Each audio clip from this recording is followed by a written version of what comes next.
All right, what's going on? Tony Maritato here, physical therapist, and today I'm going to talk to you about what happens, heaven forbid, you fall on the ground. It happens to all of us.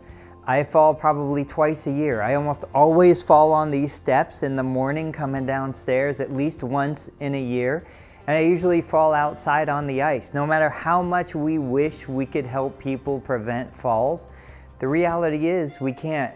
Falls are a part of life. And so what happens after your total knee replacement should you have a fall? How do you get back up? How do you manage it? Now, thankfully, knock on wood, many people fall and they're fine. If it's a medical emergency, if you need help, absolutely, 911, call the squad, do what you need to do. But let's just pretend, for the sake of this tutorial, somebody happens to fall. What's the next step? What everybody does wrong is as soon as they fall, they're so hyped up, the adrenaline is pumping like crazy, they try to get up as fast as they can. The reality is you just fell, just stay there. Take a deep breath, calm down. Everybody around is going to be freaking out because they're nervous for your safety. You just tell them, look, I'm down. I can't go down any lower. Just relax. Let me catch my breath. Let me kind of get myself together. Figure out if anything is broken or hurt or bruised or bleeding. Once all of that is cleared and you determine, you know what, it's okay. I'm safe. I don't need to call 911. But how am I going to get back up? And so in this situation, we're going to pretend my left knee was the knee that was replaced. And so what's the best thing to do? Now, of course, if you have kind of a hardwood floor like this, it's generally pretty easy to get to your bottom and you can kind of scoot wherever you need to. You're going to use your non-surgical leg, your arms. You're going to scoot over. If you have a staircase handy, you're going to absolutely use it.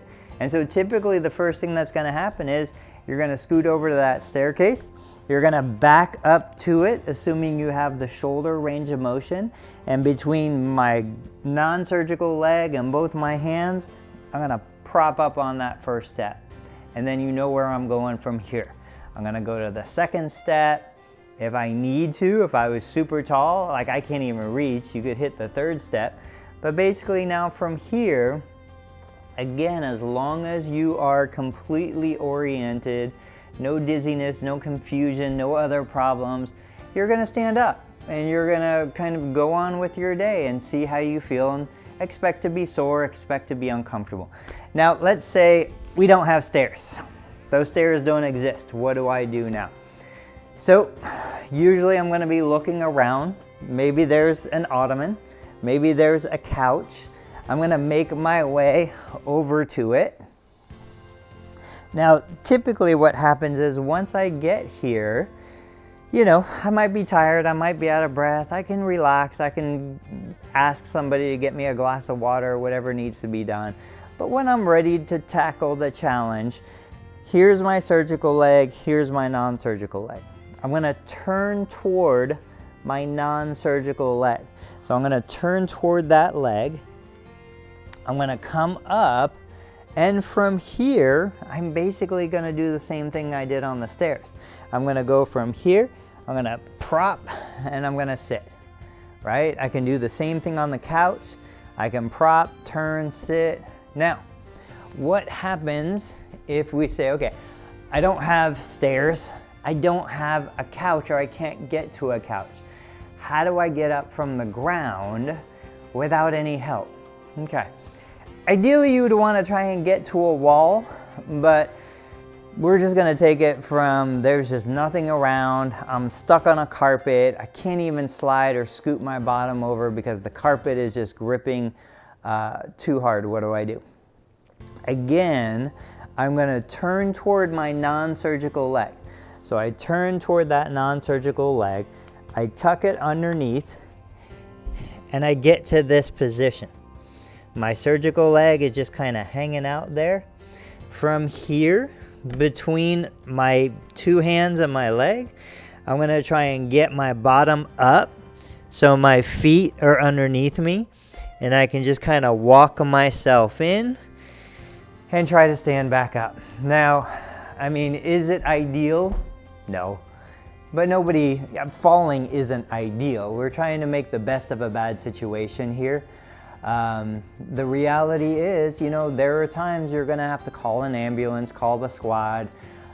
Certainly if you don't have the upper body strength, if there's shoulder issues or other things going on.